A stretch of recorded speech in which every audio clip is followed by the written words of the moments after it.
Jason, why don't you say hi to everybody? Why don't you, give us a quick introduction of who you are, what you do, how you got into the business. It's amazing how much you've built in the past year, but I'm going to let you kind of introduce that, and then we'll get right into the nuts and bolts of what we really want to talk about today, which is mindset and values and, bringing a different spirit to the business and to entrepreneurship.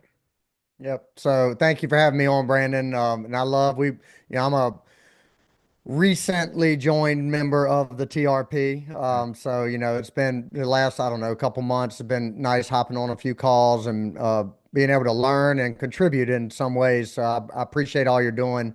But like you said, I'm Jason Seward, from Southeast Virginia, in a small town, Surrey, Virginia, but it's basically between Williamsburg and Newport News or south of that. And I've been in the real estate business probably 20 years, but most of that was just dabbling, and it was kind of a side hustle to my corporate career. I worked in insurance sales, in for Farm Bureau Insurance here in Virginia for 17 years. And while I was doing that, again on the side, I was hustling real estate. So I was flipping houses here and there. No strategy, just deals would make sense, and I would buy them. Accumulated a few rentals doing that, and then it wasn't until probably 2018, I think, is when I like really honed in on a strategy. And the strategy I leaned in on was the Burr strategy. So Yep. we were just buying, uh, essentially flipping properties, but instead of selling them on the back end, we're refinancing them and holding them in our portfolio. Hmm. So Smart when I man. said, yeah, so when I say we, I've got a business partner, Bill Phillips. We joined forces around that time and kind of really we've been friends for years. Went to college together. Our apartment number was 608B Clement Street. Yeah, So now our business is 608B Capital because that was a common bond we had. I But love it. we, as a partnership, we both had strengths and weaknesses, and they fit together perfect. Where I was strong, he was a little weaker in, and vice versa. He had a lot of strengths around organizational skills and just analytics and things that I'm not very strong in. So we formed that partnership around, it might have been 2019, and we haven't looked back since. We started ramping up our acquisitions, bought a pile of single family homes and rentals, a couple small multifamily properties, and ultimately left our corporate careers in 2022. At that point, we had been doing some private lending, prior to that, but we ramped that up quite a bit in the tune of a debt fund. So we started an SEC regulated real estate debt fund where we offer investors fixed returns on their investment. And then we take that capital and lend it out to folks fixing and flipping houses. And we started that business July of 23. So we're coming up on 2 years of that. And we've just been head down trying to scale that business. And that has been our baby since we left our corporate careers pretty much. And we've had significant growth, especially in the last 6 months. Yeah. It's kind of taken off. And then outside of that, like you mentioned, we started the podcast called Burning the Ships, which is a play on us leaving our careers. We burn the Yeah. ships on those careers. And that's more of a mindset podcast, which we're going to talk a little bit about today. So, Yeah, I mean, immediately when I was like, so me and Jason, we met a year ago. We were kind of trying to put a pin on that earlier, but we met somewhere around a year ago, and you know, uh, he's we've been close ever since. We've been in touch ever since you joined the playbook. We've been helping each other, talking about potentially doing business together too. But one thing that's always stood out is the mindset that you bring to it. So as soon as you said we're jumping on, you're jumping on, and especially since we've been trying to make this happen for a while, I was like, we're talking about mindset. I don't care what yeah. it is. But before we do into that, or before we dive into that, do you mind talking numbers? Because what I think is really cool is, and especially I think when people watch this and they think, all right, this guy's going to talk mindset, he better back it up, right? Mhm. So let's kind of Right. back it up.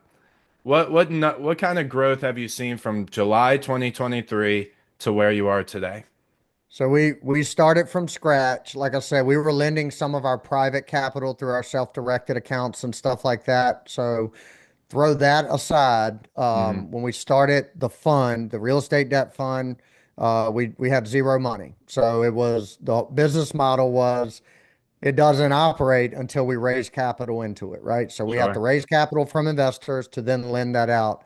And so far in the fund, we have raised a little over $8 million. And then we have a couple more million that we've raised outside of the fund for other deals that we're a part of. So we've raised about $10 million, a little over 10 million in the last almost 2 years. So, yeah. It's amazing. And I remember you telling me your growth over the past 6 months too, which is it's amazing how it's compounding, right? Yeah. Success is compounding. So you Well, kind of that's have Yeah. right, It's and that's I can go heavy here on mindset. That's what it is. Like obviously anything you start new, you're excited, you want to see the harvest, right? You want to get to the harvest as fast as possible, but right. we really understood just from being the experience of being in a corporate career for so long and trying to grow something in real estate. It doesn't happen overnight. Like you plant all these seeds and it's slow growth for those that are watching, and then you get this hockey stick moment where things just take off. And so we trusted that if we do the right things, we network, we meet the right people and a lot of people and just cast a big net, eventually a harvest will start to come. And that's the mindset we've had. And so I mean, we came into the end of this past year, 2024. Our fund size was about 3.5 million.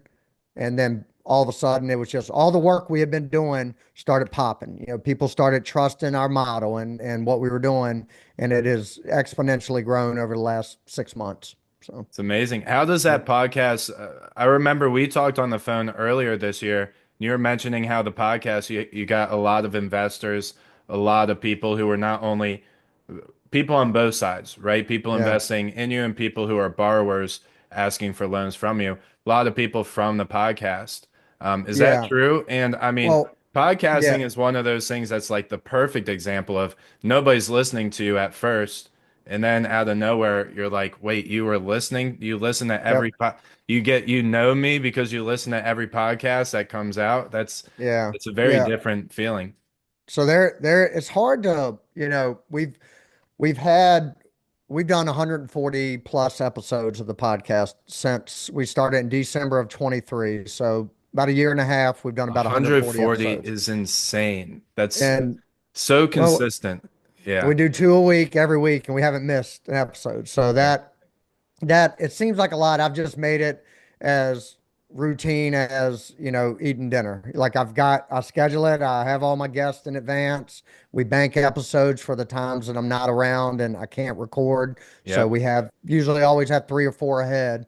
But to your point, what we've gotten out of for anybody that has listened, y'all know this, and anybody that hadn't, I encourage you to check it out and you'll see it's not a real estate podcast. Now because of my natural market and my natural connections, I have a lot of real estate entrepreneurs on, but I've had single moms on. I had a mom on that lost her 5-year-old daughter to Mm, cancer. mm. And she came on and told that story and talked about their charity that they started and stuff like that. Like that has nothing to do with real estate. That was 100% It's better than real about estate. grit, mindset, and all Yeah. that. And so we kind of cover a wide range of topics and on the podcast. But what it does, it gives when I meet somebody new and they're considering doing business with me, whether it's borrowing one of our loan products or investing in the company, I can direct them to our podcast and say, if you really want to get to know me, go listen to all 140 of those hours of me talking. And I can't fake that long. Like that's who I am, right? Dude, And I'll yeah, tell you something I applauded for, and sorry to cut you off, but if yeah, I don't get this out, I think this is like something I look up to a lot for, and something I think you're doing 100% right as a lender is people think lenders are just people kind of sitting behind like a check, and they're just kind of hiding. Every lender I do business with, I want to know that they're a good person. Like I've Yeah, never borrowed from a lender that I don't know personally. And I think right. that's so important because I would feel so comfortable doing business with you because I know who you are. Yeah, And then I think that's vice versa for anybody who's trying to potentially put themselves out there. I think yeah. it's important to put yourself out there, even though I know I need to do it more. And I think all of us can self-criticize and be like, I need to put myself out there more. But it's important in this business to show the world who you are. It is, and we've leaned pretty. I mean, right out of the gate when we started this company, so we had the podcast. That's one piece of it, and honestly, the podcast just started as like a passion thing for me. I Yeah, love talking to people, and I love hearing stories, and I'm very curious, right? So that sure. kind of scratched all those itches, but it's evolved into something. It take scratches a lot of itches now, Yeah. but the other piece is we leaned really heavy into consistently just putting, and it's random, like random in the sense one day we might, I'm talking about social media. One day we might be posting something about our kids. The next day it might be a new loan product we're putting out. Hmm. One day about a hunting trip I was on or a golf trip, and the next day about, a new Smart. investment opportunity. And Yeah. but we're not good at that. And I'm not comfortable having myself out there or like making that content. So we hire it out. We have a company that manages all of that for us. They tell Mm. us what to film. We film it, they edit it, they make sure it gets posted every day and that on our business pages. Now we handle our own personal pages, but that's important because in today's world, that's your business card, right? That's Really your is. and Yeah. and you can only, you know, I saw you make a post the other day about standing if we ever see you standing in front of a Lamborghini or something, It's right like outside. Yeah. yeah. But that's fine for those that want to market themselves as that, and that's important to them. But I take a lot of pride and put a lot of thought in that and I hate saying my brand, like how I brand myself, but No, it is. what Yeah. what I put out there for people to see, I want it to be authentic and who I am. I'm not going to be driving a Lamborghini or flying in private jets, See, that's the point. Yeah, is Yeah. it if the you're attracting a certain type of person too if you do that. Maybe you want to attract that person, but it's kind of like when you're attracting borrowers or investors or me attracting people maybe to TRP or people who want to invest in my construction side, the building side. I don't, that's not the type of person I want to attract, but like you said, to each their own, you know? Yeah, right. Yeah, I don't. I have no judgment about that. It's just not that I'm not comfortable with that. Now, right. if somebody that chooses to market themselves that way, and flashy and all the material things, and they want to invest with us, that's fine. That's Sure. I mean that's perfectly fine. But it's just not Well, who I they can want to afford a present. Lambo, so I Right. mean, Yeah. they Exactly. can afford to Exactly. invest. Yeah. Yep. But yeah, so we have leaned really heavily on just kind of telling the story of who we are because to your point, you want to do business with people you know, like, and trust, right? So I can't physically meet everybody, but I can put a message out there of who I am so people can get 90% of like truly knowing me by seeing what I put out there, right? And Well, the I other like 10%, we just got to hang out, you know? that's right. I love this conversation because it's actually I think I'm gonna start tailoring the rest of this conversation to maybe seeing how you can help me out, right? Okay. Because um I used to post a lot more. I stopped posting for like 2 to 3 years. I don't know what it was. I don't know if like social media got too crazy for me or if I just was trying to be more private. I'm naturally a more private guy, but nowadays I'm posting more. But what's really interesting is back then I would post a lot and I would get all these random opportunities coming to me, and not all of them were good, but there were still a lot of opportunities and there was still some gems kind of coming my way. Yep. And then I stopped posting, and I remember people would be like, "What are you up to nowadays?" And are you still building? And for some reason in my head, I'm like, "What are you talking? I got like six pro. Things are crazy right now. I Right. don't even have time to talk right now." But then I started posting more, and people start realizing, okay, yeah, it's crazy opportunities started coming my way again. So, Yep.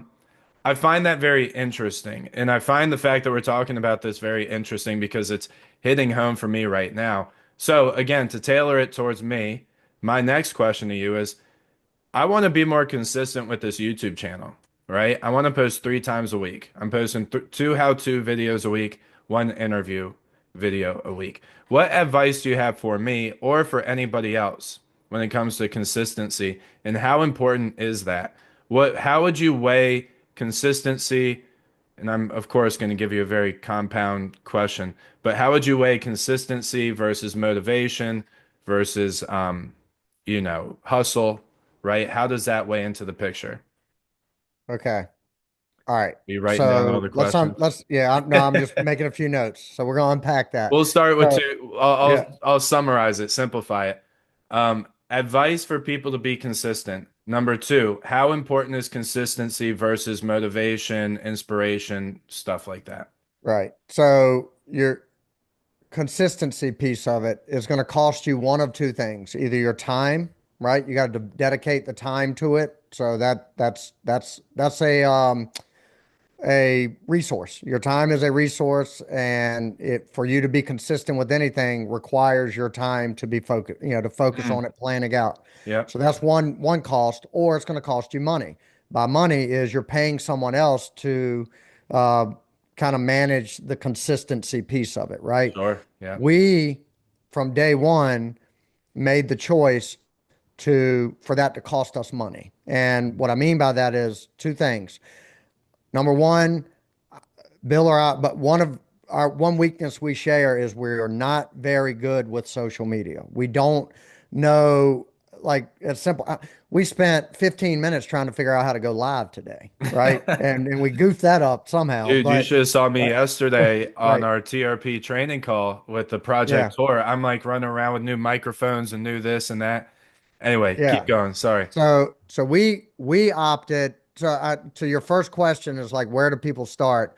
You gotta find out like which one you're willing to sacrifice. A little bit of Mm, your time to handle it and manage it yourself, smart. Yeah. or put it in your budget to pay someone. And there's so many different levels you can do. Like the company we work with, it's a little bit higher ticket item, but they handle everything. They come to us 3 or 4 times a year to do full day content shooting where they have it all mapped out. This is what we're doing for the next 10 minutes and the next 10 minutes. And we do a full 8 hour day of nothing but filming. And then they take that and they've got a quarter worth of content to chop up into reels for the next, 3, 4 months. So then they ask us to record a bunch of stuff. And it's as simple as, hey guys, can y'all film one of you doing XYZ? Okay, easy. We film it, we send it to them, they manage it. So we chose to pay for all of that.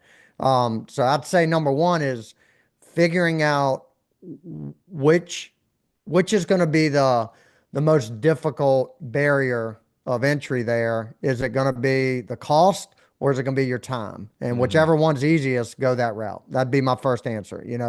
So yeah. It's smart, and it makes me think of a lot of things too, because in a way, you're investing more money than people who would DIY it, right? But you're also putting time into it too. You're just putting less time into it. Yeah. And I'll tell you, I have not yet done the big ticket marketing. I've had a few conversations, and it very well could be happening soon. Yeah. But figuring it out yourself is a lot of time. Well, It's an incredible yeah, amount of time. I'll ask you a question, Please. kind of talking about yourself. So you were posting a lot and Leave you it up to dialed it. me to make this all about me, huh? Yeah, no, but it's a great case study because Yeah, a barrier that we have with social media is, and I'm just being kind of fully transparent here, but sure. we, we have egos and things like that we kind of like an imposter syndrome thing. Like Oh, we're dude. scared to post a lot because we worry about what our friends think about us, right? And so, like, I'm from a small town, like I mentioned earlier, and I'm still good friends with all of my high school buddies and stuff like that. Well, when they all of a sudden see me go from never really posting anything to literally every time they open up social media, my head's there talking to them. I, in a playful way, I get a lot of mess from my friends about that, and that bothers me, right? Like it makes me insecure about posting a lot. So I had to go through this period of time where I was really worried about that. And I thought about it. I wasn't thinking about the metrics of what we were receiving in return for all this content. I was thinking about what people think of me. Are they watching these reels and rolling their eyes at me?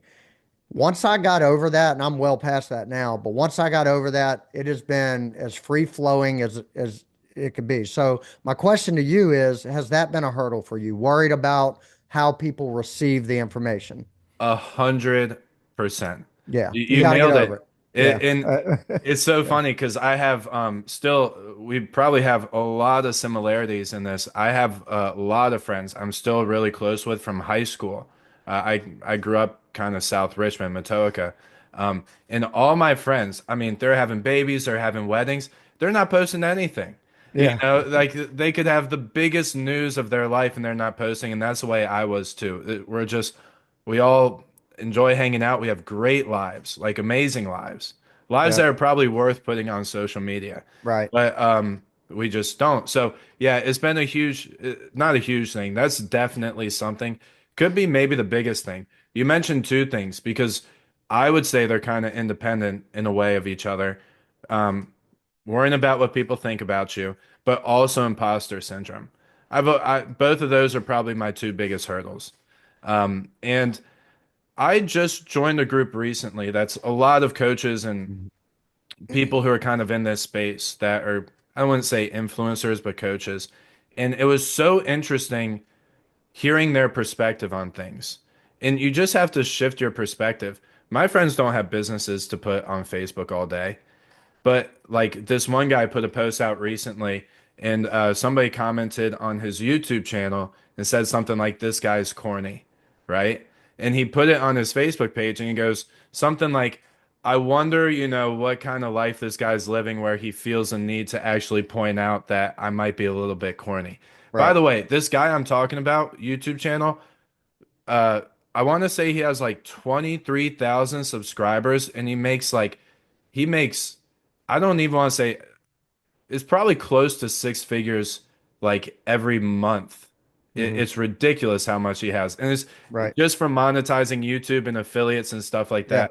So yeah, it's once you put it that way, you're like, oh, just because he's putting himself out there, more opportunities, more money's coming, his business is growing. So sorry, I kind of took that into multiple directions, but it's a great question.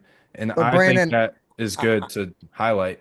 yeah, and I think for you in particular, because you and I seem to be wired the same in many ways, but like I know this is not you. You don't blow fluff with this. Like you genuinely, the rehab playbook, everything you're involved with, any content you make, you're most concerned about what kind of value you're providing, right? Mm. So who the person that is the one that video might be viewed one time, and if that one person gets something of value they can implement in their life or their business that catapults them to the next level, then you get satisfaction from that. So you Yeah. and I had to have the same conversation with myself, and I have to circle back to it, but does the satisfaction I get from that outweigh the one or two people that might talk behind my back Oh, because gold. heck yes it does, right? Yeah, that's So gold. if Yeah. I have to pick one of the two, well, I'm gonna keep trying to provide value. And yes, some of my stuff might be corny and goofy, but I get a lot of messages from people that say they're inspired by some of the stuff, and that fuels it. So I'll take that over somebody talking negative. And at the end of the day, I'm gonna give you some homework if you haven't already done it. By the way, I am taking that to the bank. Very Yep. well said. Thank you for that because you're right. That outweighs any judgment, any judgmental comment, any negative comment by a Right. million, especially off of people that don't know you. That's the other. Yeah. Yeah. That's right. And the negative comments, like to that guy's point, like you're taking the time to criticize something that, like you, at the end of the day, everybody know my intent is good, right? If you know me, you Yeah. know I'm Yeah. intentionally a good person. So how can you find anything negative? You might not agree with how I put stuff out there, or you might not do it this way, but I am, and that's it's true to who I am. So, but I'm gonna give you some homework, Brandon, and folks that are Let's do it. listening, I think this will be helpful. Yeah. Have you read the book by, do you know who Mel Robbins is? Yeah. Okay. She's got a book called The Let Them Theory. I don't know Yeah. if you've read that or not. My wife has it. That's so funny. I've read Right. her, what is it, the 5 second rule or three Yeah. second rule? Yeah. Something, but get, Which is also I, a good book. I recommend getting the audio version because between chapters, she talks quite a bit more than what's in the book. Okay. Go read that. And there's about two or three chapters where she talks specifically about her working through this with social media and putting content out there. Mm. It is gold. So I'm not going to steal her thunder. Go read that book or go listen to it. And I think it'll be helpful to a lot of people. I So, will. I yeah. will. That's awesome. And it's great because it's in the house somewhere. There She you has go. it somewhere. Yeah. Yeah. Well, awesome, man. I mean, thank you for advice too.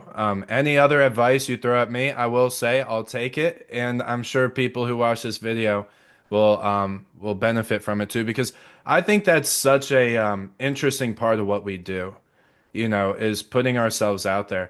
And what I do the most is I try to put myself out there authentically. As long as you're authentic, Yep. there's nothing that people can really say. So. Right. Let's Amen. talk about so you start this podcast and it's all mindset related. Was How long has mindset been something it's a broad thing to say mindset, but a entrepreneurial go-getter hustle type mindset or even just studying mindset and how that feeds into your daily life, whatever that looks like. How long has this been a part of your life? Has it been something since you were very young, since you can remember? Was there a switch that happened? What does that look like for you? Yeah. So, I mean, we could spend another hour going into this, but We'll spend I'll as keep much. it. I mean, I Yeah. said 30 minutes. We could go as long as we need to. Yeah. Yeah. So it's been a big part of my life since I can remember, like as far back as I have memories as a child. And the reason is, um, my childhood was, everybody has challenges and things like that, but I was raised by a single mom. My dad made some poor choices that put us in a tough spot financially, emotionally, everything for Mm. many years. But my mom is queen of mindset, right? So we Okay. were going through some rough spots from the time I was 8 years old, right on through teenage years, and she always preached to us like this is not happening to us; it's happening for us. Like Mm. we're all going to be better for it. Love it. She's saying things like this while working two jobs and barely scraping by, and us just, I mean, I was a hellion at that age, right? So she's dealing with that, Yeah. and but it was like and I talk to her about it now as I've gotten older, and I'm very close with my mom. But like her intent back then was just to ingrain in us forward thinking, positive thinking. Like, she used to say it all the time. Now I have it. I'm at my office now, but at my home, on the wall in big lettering, it says you can't control the wind, but you can adjust your sails. And she would preach that to us constantly. Like these things and circumstances. Yeah, we don't have the nice house. We don't have your parents aren't together. We're dealing with we don't can't afford the new shoes and the new video games and all that. But we're going to be happy. If nothing else, we're going to be happy and we're going to learn from these things. And so that was ingrained in me in an early age, man. And I think from a mindset standpoint, it's really calibrated my perspective around adversity, resilience, problem solving, all this stuff. And it's one central theme of like, no matter what's in front of me, I can either get through it, around it, over it, something. And that keeps me in a positive mindset always. So, Amazing. I mean, there is when you study successful people, there's a lot of commonalities that you can really point out. And a lot of them come back to childhood, people who went through hard times.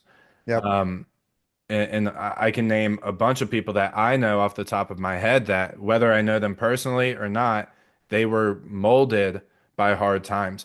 But you had a very interesting thing where you were molded by hard times with kind of a leader in your house that was Yeah. kind of pushing it on you too. That's Yeah. amazing.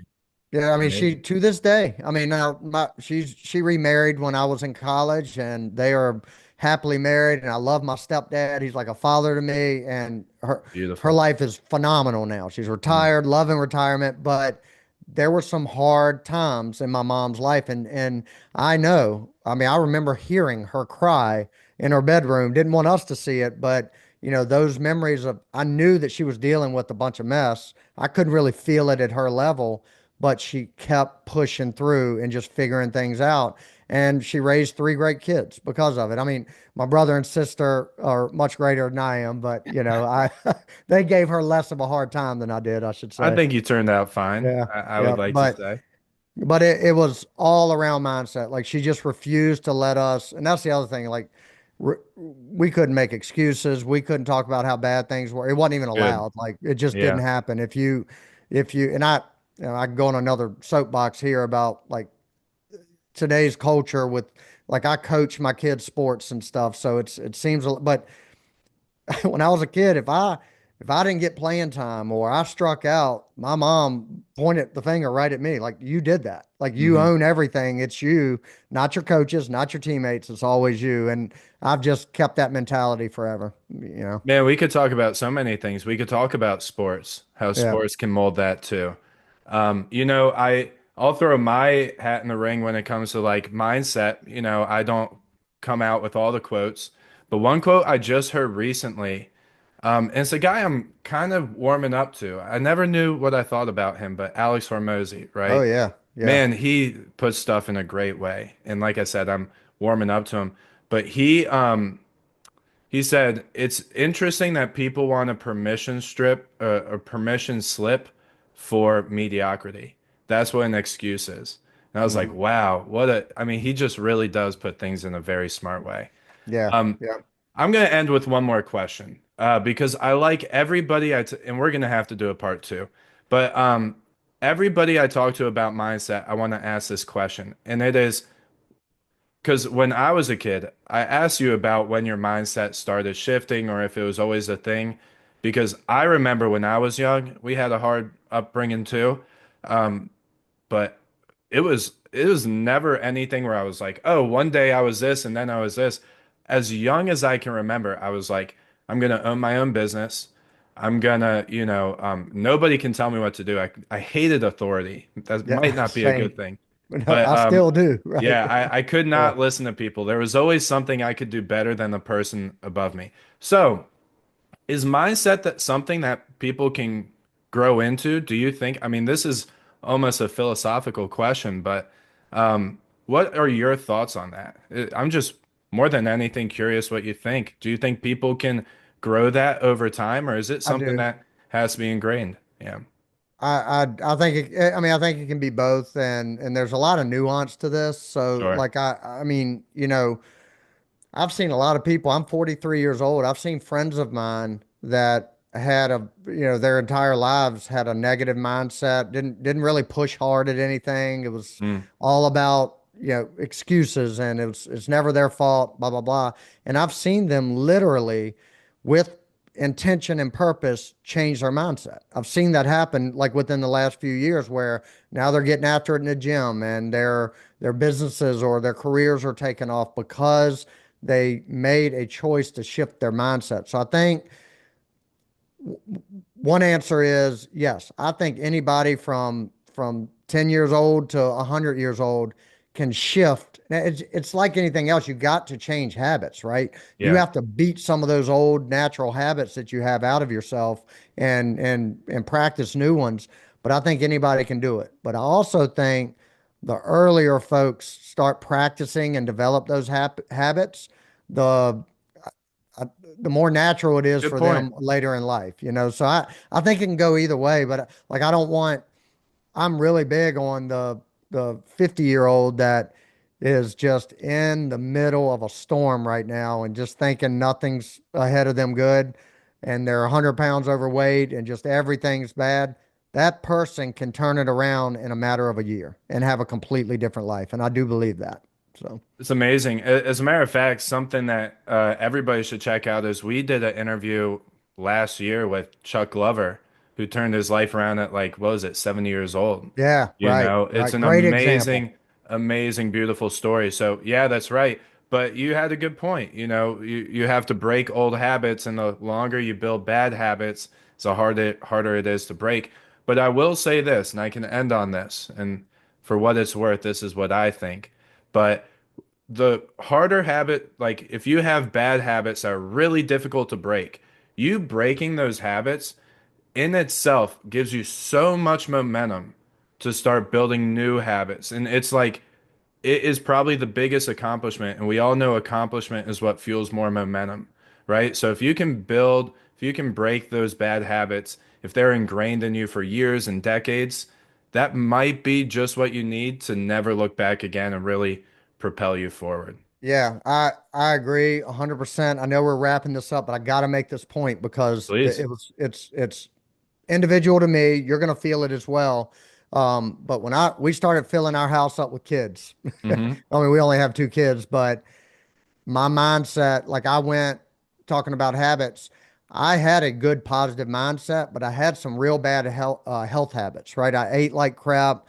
I drank too much. You know, they were just, I didn't exercise like I should have. Yep, I'm And with it you. wasn't until like my mid 30s, early to mid 30s, where something new in my life, which was a kid or two kids, motivated me to say, no, if I keep down this path, I'm going to rob them of time with me, Mm. right? Which is all they want. And I might live to 90 years old doing things the way I was, but I'm not going to be able to physically do the things that they want me to do with them and their kids and their grandkids. And so I kind of tricked myself into that is my North Star constantly around health and everything I do with my body and my mind and everything is motivated to be 85 years old, running around with my kids or grandkids in the yard. It I starts see with it, why. right, Yeah. and you're gonna feel it as well when when the kids start filling up the house. Oh, dude, already. You should like literally within the past 2 months, 3 months, for people who don't know, as we're filming this, we're expecting in 2, 3 months. Um, yeah, this is coming up fast. I my eating habits are insane right now. Fruits, veggies, chicken all day long, very little carbs, zero sugar. Yeah, And it just like that, it's a whole different life. And I was already doing fine before, but it's a whole different thing. So, yep, Jason, I'll wrap us up. I know you got to go. I appreciate your time so much. And I didn't mention this in the beginning, so I'll make it real quick.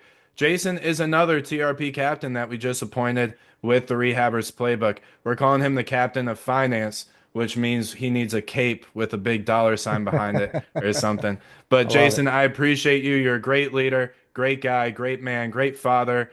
And I will put all your information in the chat. Everybody should check out his podcast, his company for lending. And God bless, Jason. Thank you so Yeah, much. You have a thank you, great Brandon. day. Thanks for having me, man. Take care. Yes, sir. Take care.